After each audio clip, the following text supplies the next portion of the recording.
March 21st, 1987, 2:47 p.m.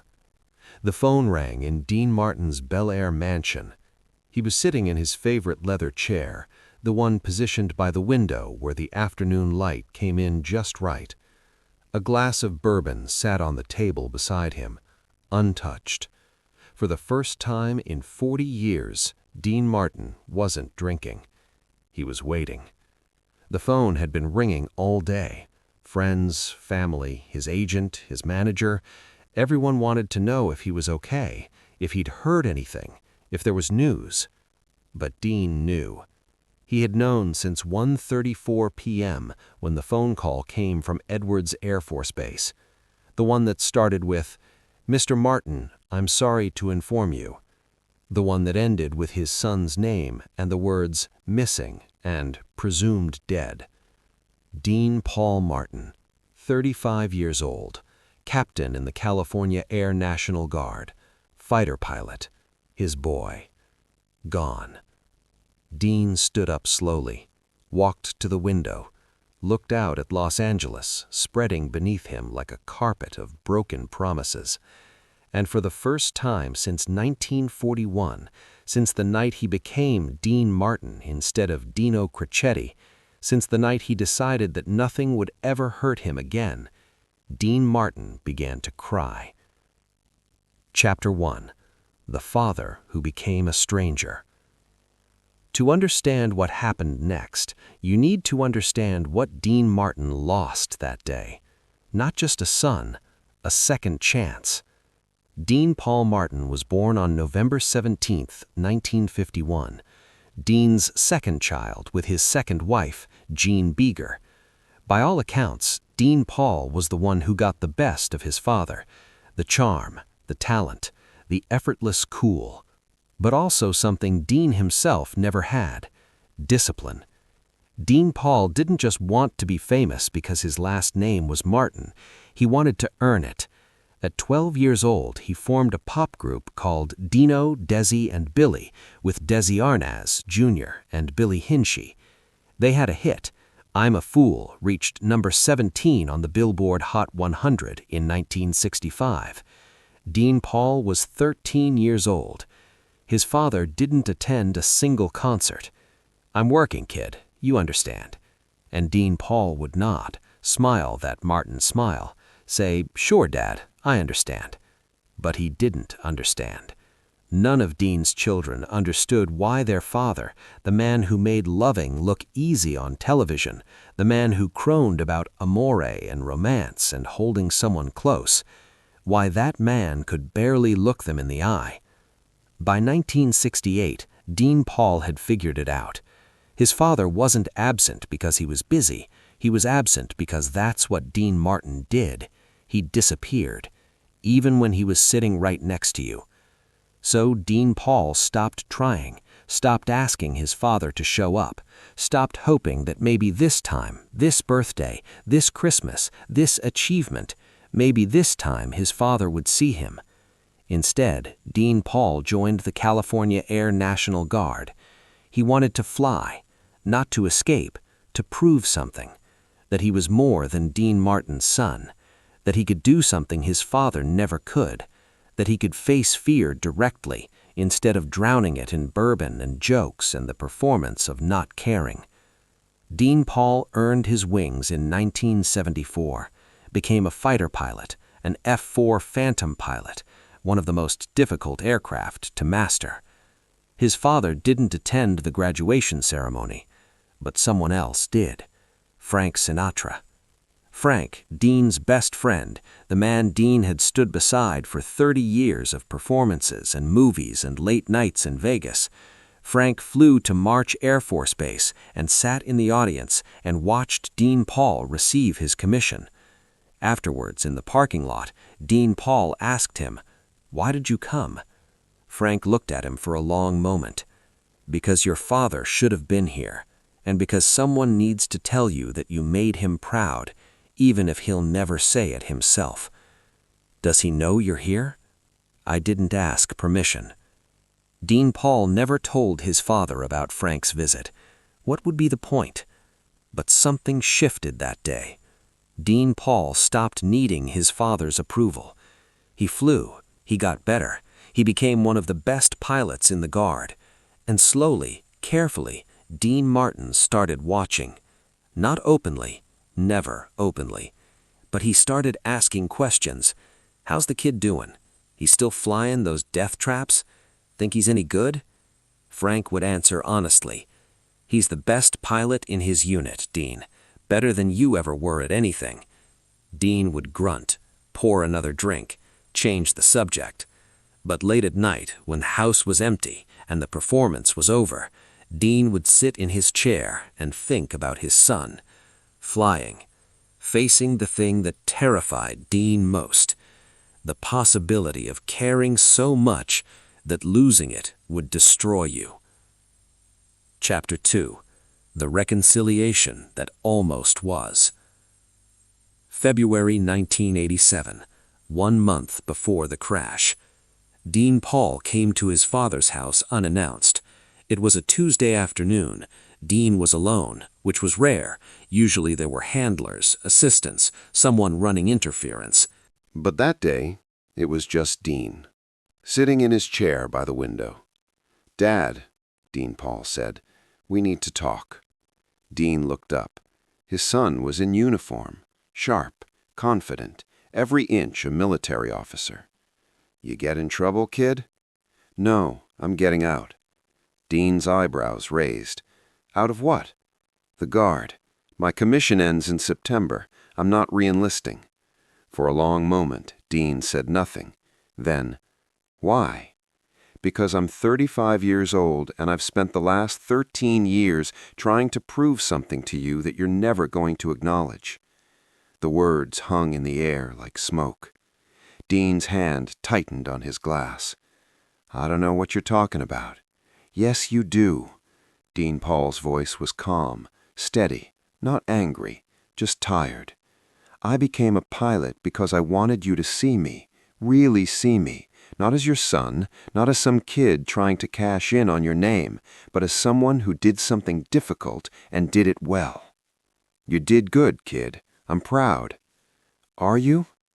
Dean opened his mouth, closed it. For once in his life, the performance failed him.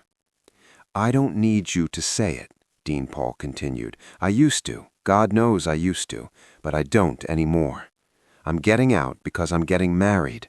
Linda and I are going to start a family, and I'm going to be there for my kids in a way you never were for us."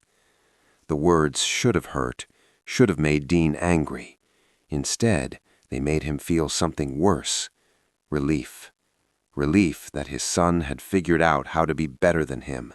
Relief that the Martin family curse might end with Dean Paul. Relief mixed with shame so deep it had no bottom. "Good," Dean said quietly. "You should. Be there for them." Dean Paul nodded, started to leave, then stopped at the door. "Dad?" "Yeah, kid." "I love you. I always have, even when you weren't there, even when it hurt. I wanted you to know that." Dean's throat closed, his eyes burned, but the performance kicked in one more time. "Love you too, kid. Good luck with the wedding." Dean Paul smiled, that sad, knowing smile, the smile of a son who had finally accepted his father for exactly what he was. He walked out. Dean sat in his chair for 3 hours after that. Didn't move, didn't drink, didn't turn on the television. Just sat there thinking that maybe, finally, he and his son had found a way forward. A relationship built on acceptance instead of expectation. A chance to be better. He had 1 month to act on that thought. 1 month to call his son back, to say the things he should have said years ago, to show up. But Dean Martin didn't make phone calls like that. He waited. And while he waited, his son kept flying. Chapter 3, March 21st, 1987. The F-4 Phantom took off from March Air Force Base at 12:46 p.m. Routine training mission. Dean Paul Martin and his weapons systems officer, Captain Ramon Ortiz. Two experienced pilots running radar intercept drills over the San Bernardino Mountains. Weather was clear. Visibility was perfect. At 1:34 p.m., the aircraft disappeared from radar. No distress call, no mayday, no indication of mechanical failure. One moment the aircraft was there. The next, it was gone. Search and rescue teams scrambled immediately. They knew the approximate location. They had the terrain. They had every advantage. But the San Bernardino Mountains are vast, unforgiving, full of places where a crashed aircraft can disappear completely. Dean got the call at 2:47 p.m. "Mr. Martin, this is Colonel Williams from March Air Force Base. I'm sorry to inform you that your son's aircraft has gone missing during a training exercise. We have search teams deployed, and we're doing everything we can." "Missing," Dean repeated. His voice was hollow. "What does that mean?" "It means we lost radar contact, and we're working to locate the aircraft." "Is he alive?" Silence on the other end. The kind of silence that answers questions without words. "We're doing everything we can, Mr. Martin." Dean hung up the phone. Then he stood, walked to the window, and broke. Chapter 4. The Search. For 3 days, Dean Martin sat by his phone, didn't eat, barely slept, refused visitors, except for Frank Sinatra, who came and sat with him in silence because there were no words for this. Search teams scoured the mountains, helicopters, ground crews, every resource the Air National Guard could deploy. On March 24th, they found the wreckage, 8,500 feet up on Mount San Gorgonio. The F-4 had crashed into the mountainside at full speed.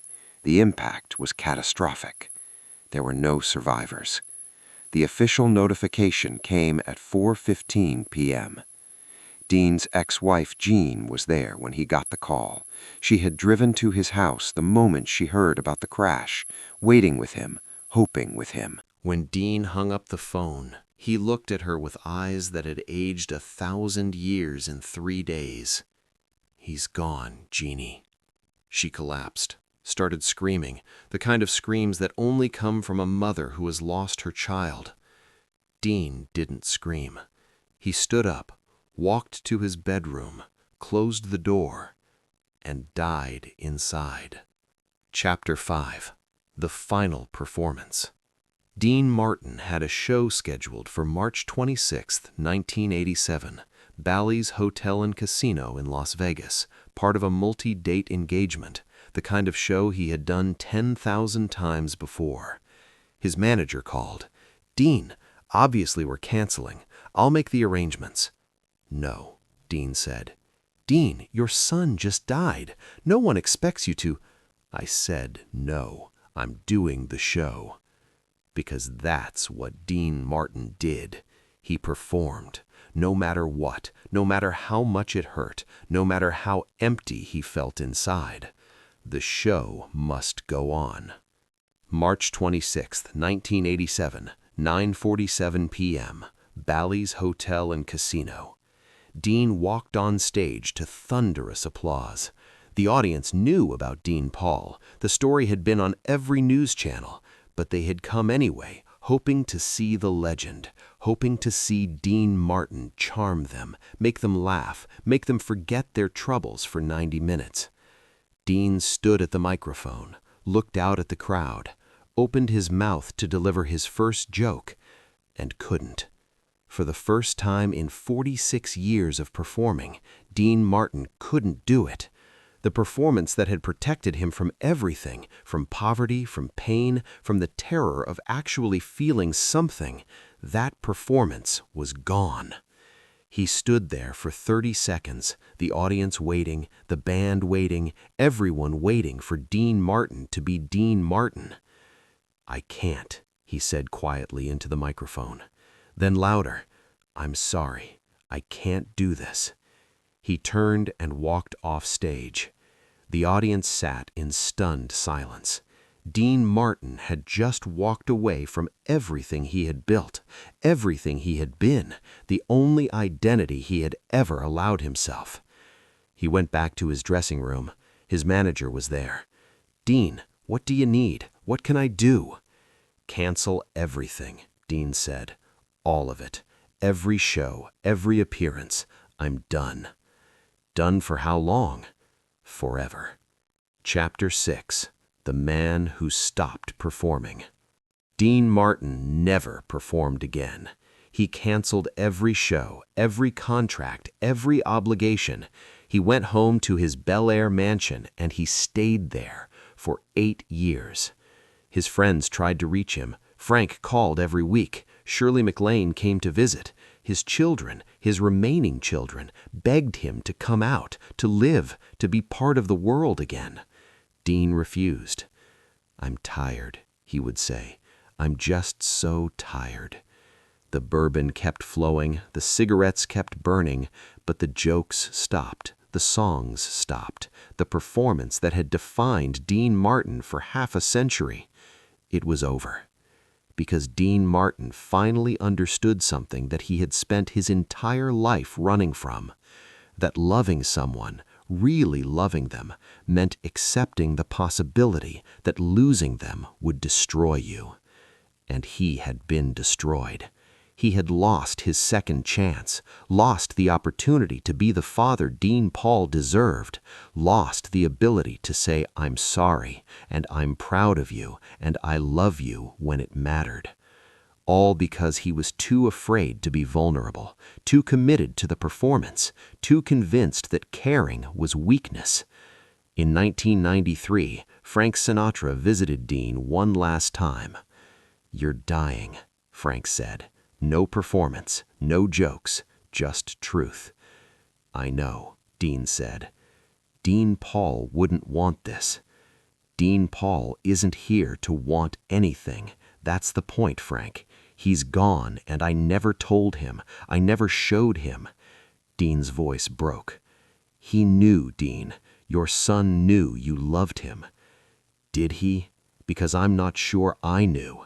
I'm not sure I let myself know. I was so busy protecting myself, so busy making sure nothing could hurt me, that I forgot the whole point is to let yourself be hurt, to let yourself care so much that losing it destroys you." Frank had no answer for that, because Dean was right. Epilogue. Christmas Day, 1995. Dean Martin died on Christmas Day, 1995, acute respiratory failure. He was 78 years old. But anyone who knew him understood the truth. Dean Martin died on March 21, 1987, the day his son's F4 Phantom crashed into Mount San Gorgonio. Everything after that was just his body taking 8 years to catch up with his heart.